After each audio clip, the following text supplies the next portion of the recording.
I rise today to mourn the passing of a great man, a great leader, and a proud New Jerseyan, and my friend, Congressman Donald Payne.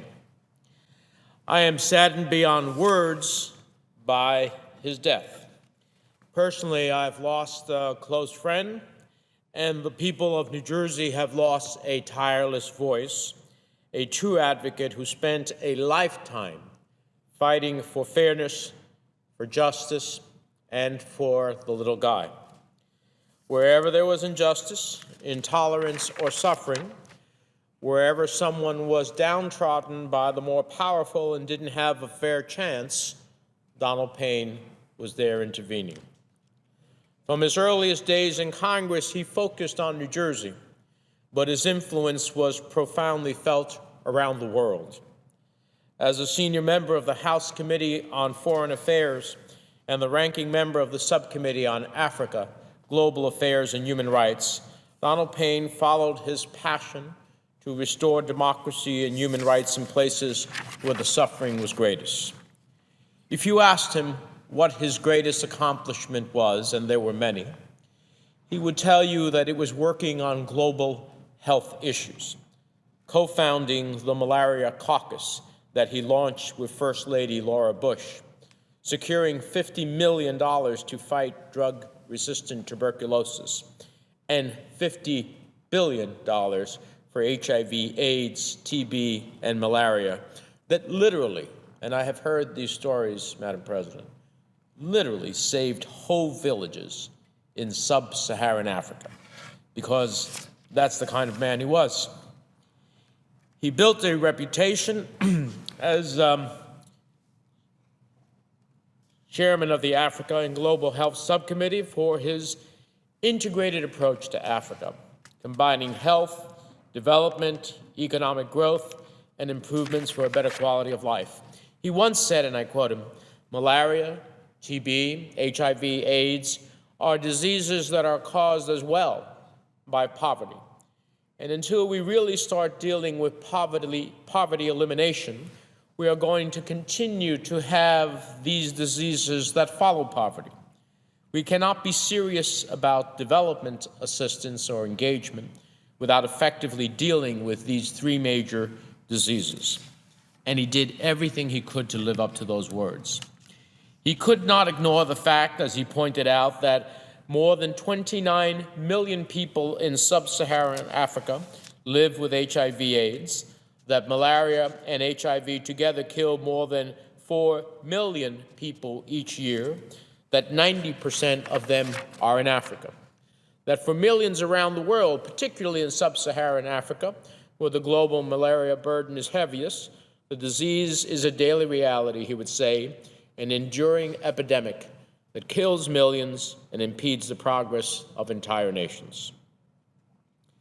He believed in putting an end to the scourge of these diseases and helped broaden our focus in dealing with poverty, disease, and development as a single issue, and always said, these are global problems that warrant a global collaborative approach.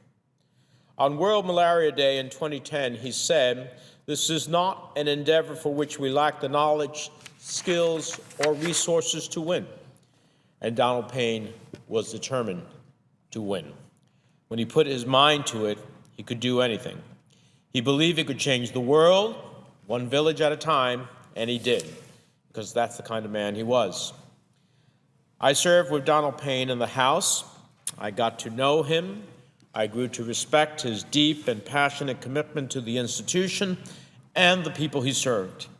His belief in the process, as it was intended by our founders, to bring all of us together, no matter what our politics or persuasion was, to make a difference for his district, for New Jersey, for the nation, and for people around the world. Donald considered himself lucky to serve. He saw it as an honor, and he made a difference, because that too is the kind of man he was. Donald Payne was a congressman's congressman. To me, he was what public service is all about. He embodied the concept of Congress, the assembly of a few good people committed to the betterment to all of us. In his passion for these issues, he worked to bring people together in common cause who were often from totally different ends of the political spectrum. Many of us would refer to him as the great convener because he had the unique ability to bring people together of disparate beliefs on behalf of these issues he felt so passionately for. Don's career and accomplishments were exemplary.